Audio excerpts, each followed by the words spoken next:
Mexico will not send any more temporary foreign workers to Canada after 2 young workers died in Essex County who tested positive for COVID-19. We hear from the Premier, the Prime Minister, and a frustrated farm owner tonight. It is important to find out that what was the cause and prevent it to happen. Friends and family of those on board Flight 752 are still searching for answers months after the plane carrying 176 people was shot down by the Iranian military. 5 of the people who died on that plane were coming back to Windsor. A live look outside here at the city of Windsor. Hit a high of 26 today, and we're still hovering right around there right now. The forecast looks fine until we get to the weekend when things could get a little wet. Colette Kennedy has all of the details tonight.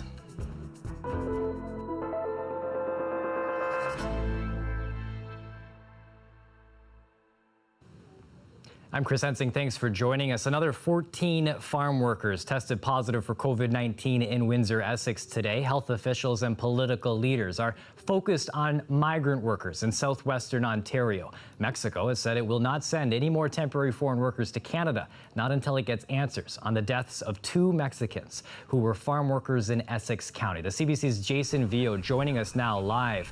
Jason, you've been covering this. What's the latest? Well, Chris, migrant worker advocates have been sounding the alarm on this in recent weeks and months, and even before the pandemic began. And just last week, a scathing report from those people who represent migrant workers highlighting some of the issues they're facing right now, including the lack of personal protective equipment and crowded conditions that don't always allow for physical distancing to actually happen. So now the Mexican government is taking action, and Canadian political leaders are taking note.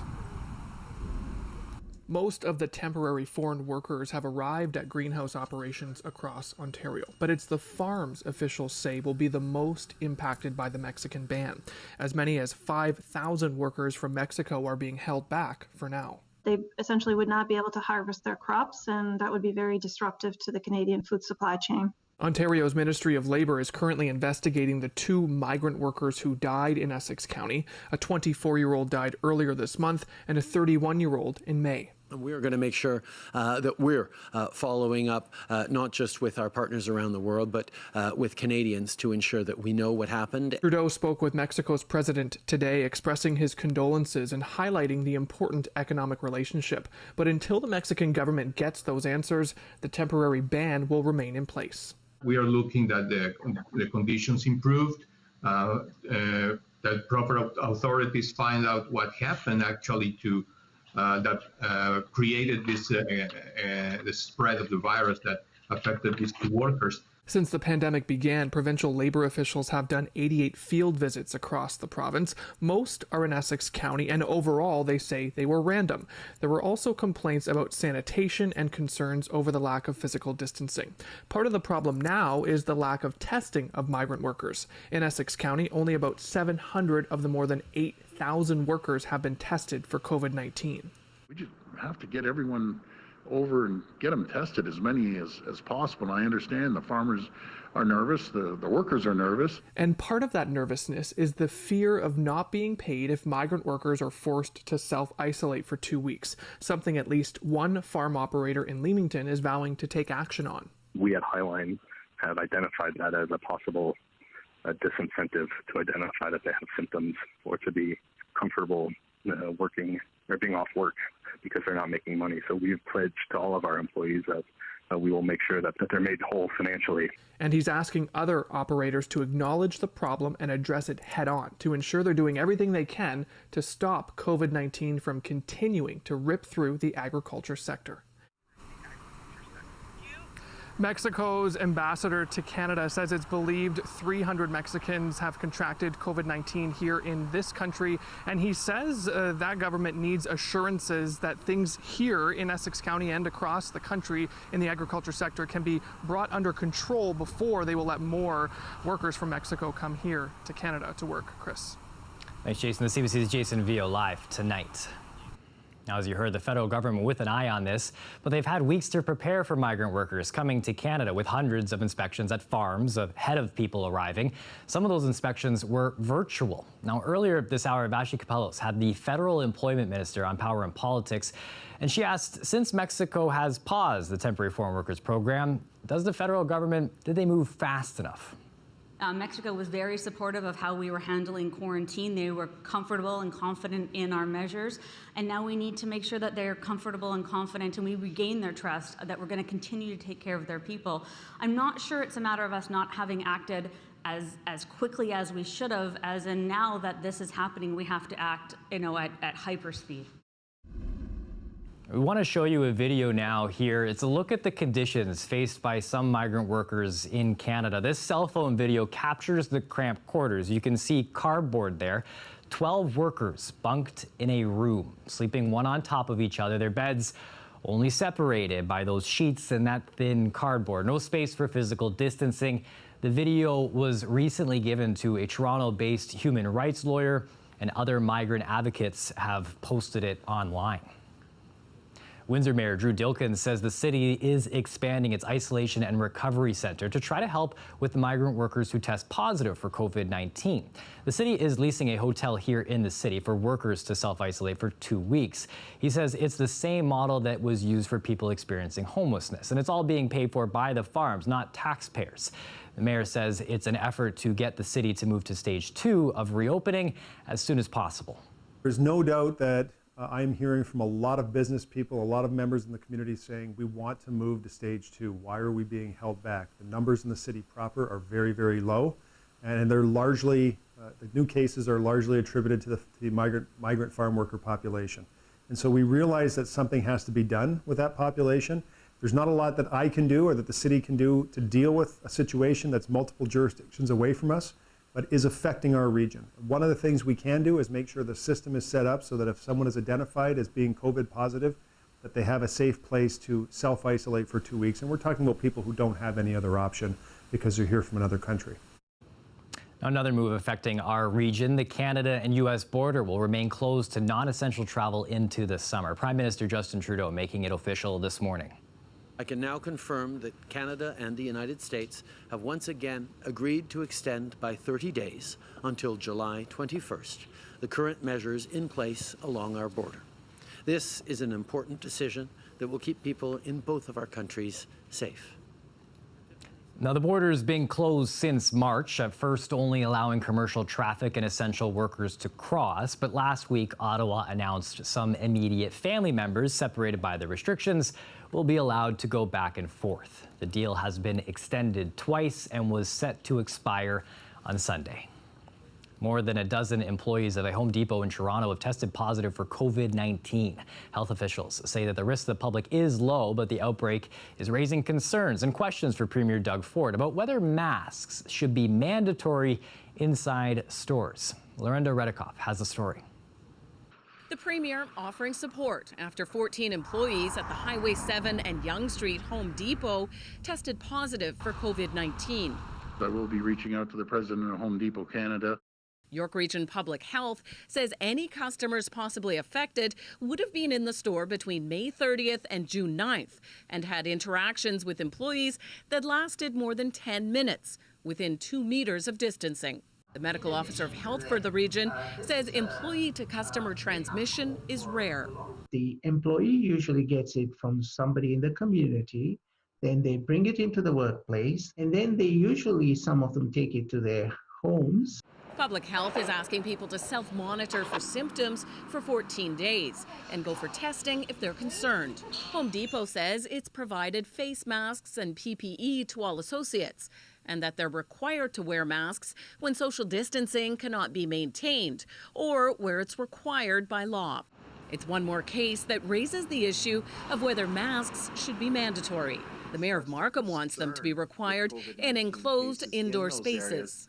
I'm calling on the provincial government to make it mandatory to wear masks where physical distancing cannot be adhered to. Doug Ford doesn't plan to go that far. We want to work with the retailers. We don't want to force anyone to do anything. I highly, highly recommend when you go out, wear a face mask.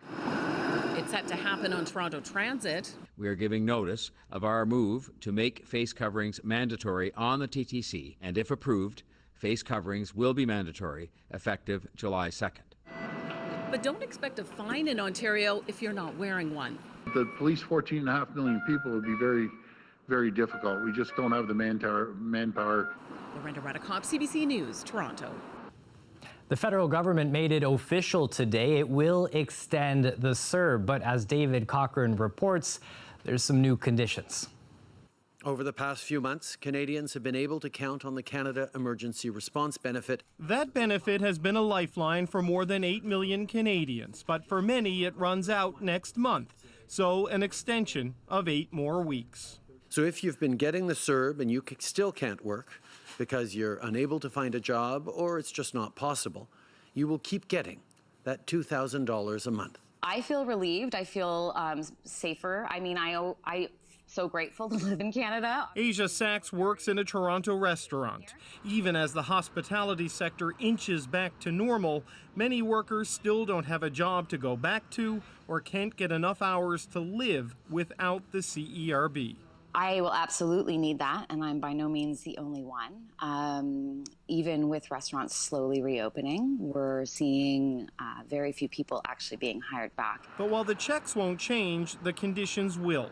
When people sign up for the CERB, they will have to promise to look for work. We are going to have stronger language in the attestation that encourages, even expects, workers to look for work, take work when it's reasonable for them to do so. Emergency benefits weren't the only thing extended today, so was the emergency closure of the Canada-US border, sealed now to non-essential travel until at least late July. David Cochran, CBC News, Ottawa. The families of the 5 local victims of the Ukrainian airliner shot down by Iran in January are calling for justice. They're part of an association made up of family members who are calling on the Canadian government to push for an investigation into the crash. Dale Molnar has more. I'm sure her soul is now in a happy, peaceful place. 4 of the 5 of the local victims were graduate students at the University of Windsor. One was a researcher. Milad Kazemian is a grad student in engineering. He knew them all, but was closest to Pedram Jadidi. He supports the efforts of the family members demanding answers.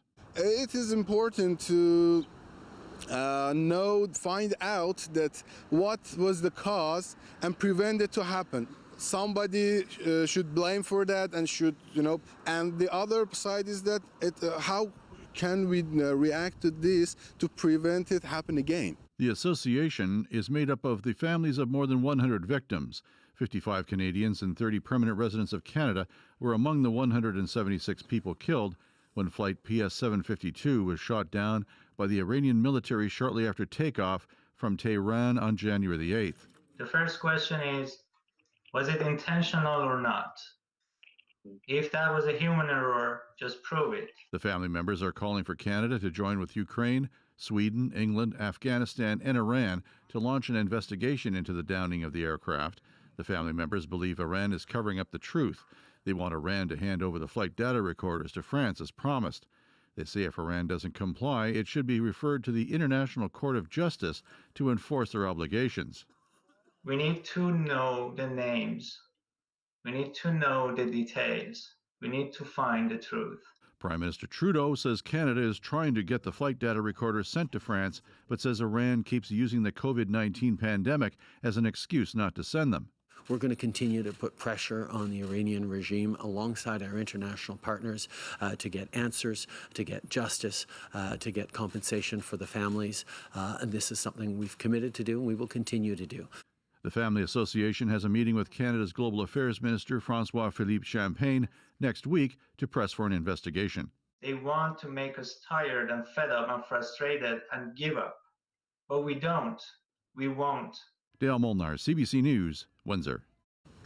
Donald Trump signed an executive order today introducing several police reforms, and it comes during weeks of protests sparked by the death of George Floyd. But the U.S. president underscored his support for law enforcement even as he unveiled the new measures. Democrats and others, they say that the new measures don't significantly address the problem.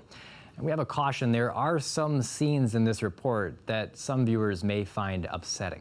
Katie Simpson reports. The president defended police as he introduced his executive order that aims to improve accountability and raise standards in policing.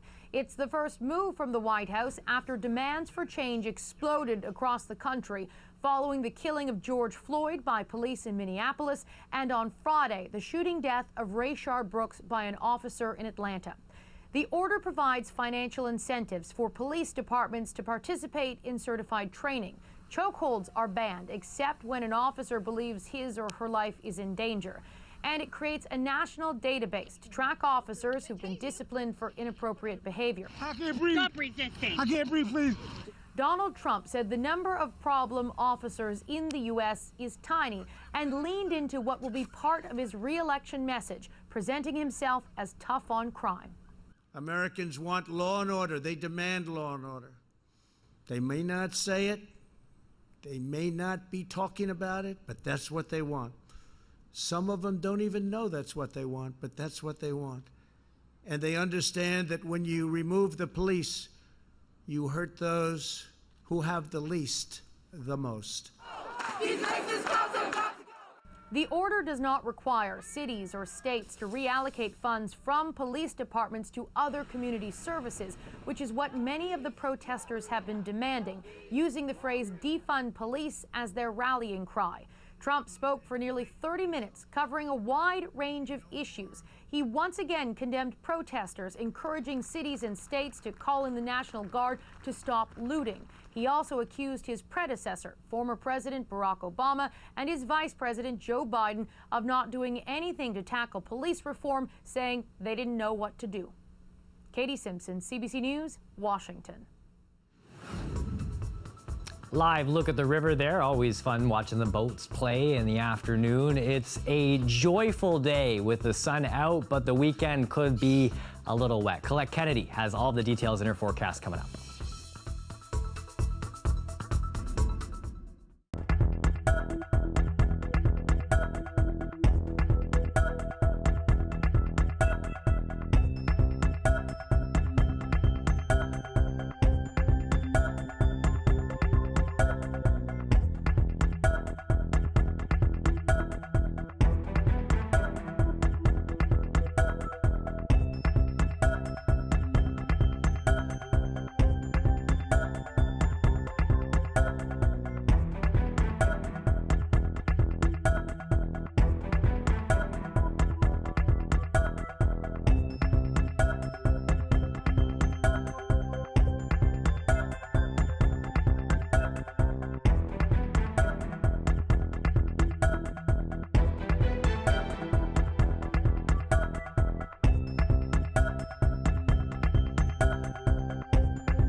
Joining us now for a live look at the weather is Colette Kennedy. Colette, I feel like I've just needed to sneeze all day today. The allergies are in. It might happen anytime soon, so I'm just getting it out of the way now.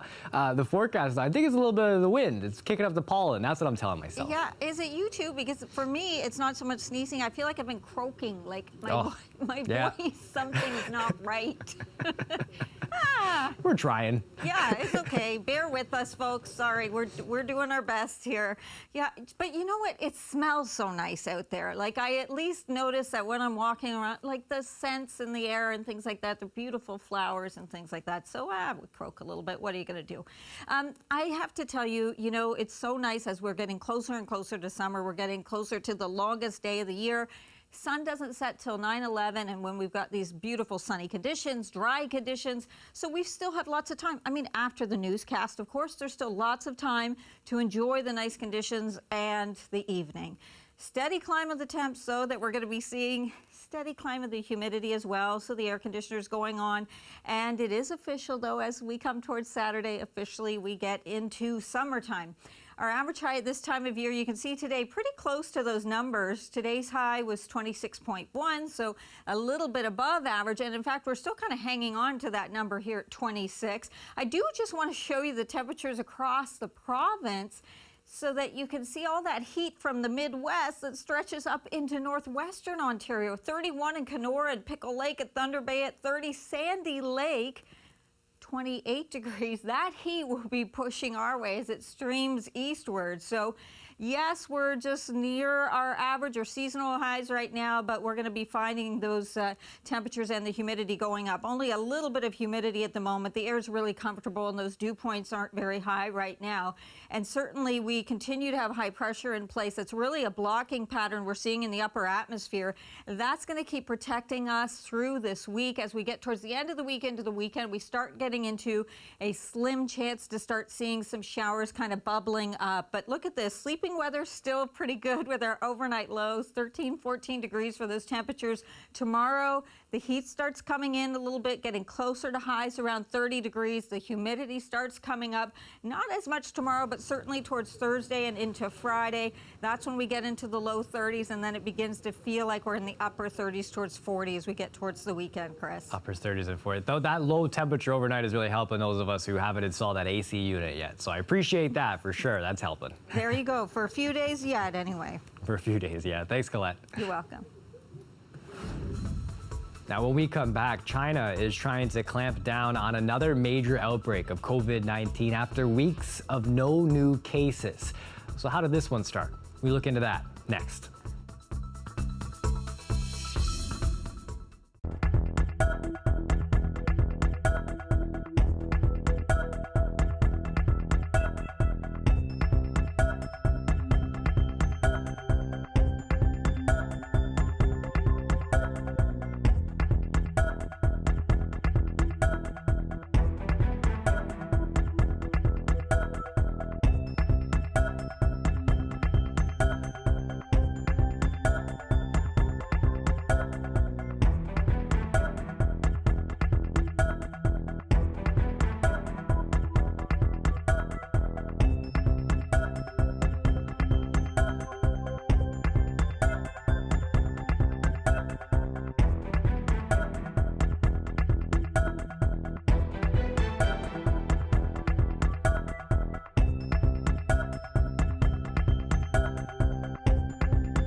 A new outbreak of COVID-19 is hitting China. More than 100 cases have been confirmed in Beijing. There had been no cases reported in the city for nearly 2 months, and it begs the question, where did this come from? Christine Birak takes a look at that. The outbreak is believed to have started inside this giant wholesale food market in Beijing. It's now closed, but the market's manager says the virus was traced back to a cutting board used by a retailer who sells imported salmon from Europe. It's now being pulled from all grocery store shelves. Widespread testing is underway, and parts of the city are now locked down. This resident says, "Of course I'm worried. I take the bus. I don't even want to work now." Chinese health authorities say they're still looking into the source of this infection, but not everyone's convinced that European salmon is to blame. The origin and extent of the outbreak are being investigated. The World Health Organization has said the virus that causes COVID-19 in humans is not known to infect aquatic food animals nor contaminate their products. If not from eating it, there's also speculation the virus hitched a ride on the packaging the fish was shipped in. I will be reticent to be in a position where all packaging and other things would need to be systematically tested. I think we need to look at what has happened in this case. I don't believe it's the primary hypothesis, but it needs to be explored. We don't actually know what the source of this infection is. Researchers say they're waiting for China to publish the virus's genetic sequence. Like a fingerprint, it'll show if someone in China brought the virus into the market or if it arrived from Europe. We would expect to see some transparency when the genetic sequence is available so that the rest of the world has access to that. The science will hopefully reveal whether this is a case of global finger pointing or a new threat. Christine Birak, CBC News, Toronto. North Korea has destroyed a liaison office near its border with South Korea. The move is largely seen as a symbolic display of its anger with the South.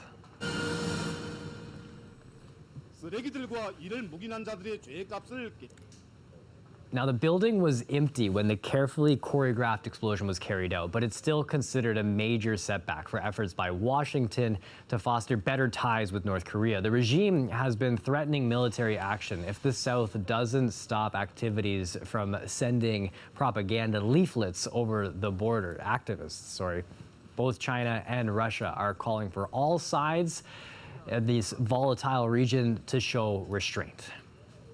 It's 6:29 p.m. and that is it for CBC Windsor News. Don't forget, for news at any time, you can go to our website, cbc.ca/Windsor. We're on social media too. You can check us out on Facebook, Instagram, and Twitter. We want to leave you with a couple shots from Hillman Marsh. This, I think, is where my allergies have acted up worse than ever before. But it certainly was beautiful. A nice bench to take it all in. And of course, some beautiful sights in the surrounding area. You're going to want to take a look at all of the maps before you head out to visit any of these places. Some of them are still closed or with restrictions in place, depending on which types of trails you're trying to hit. But a nice reminder of what's available to us here in Windsor, Essex. Thanks for watching. Have a great night.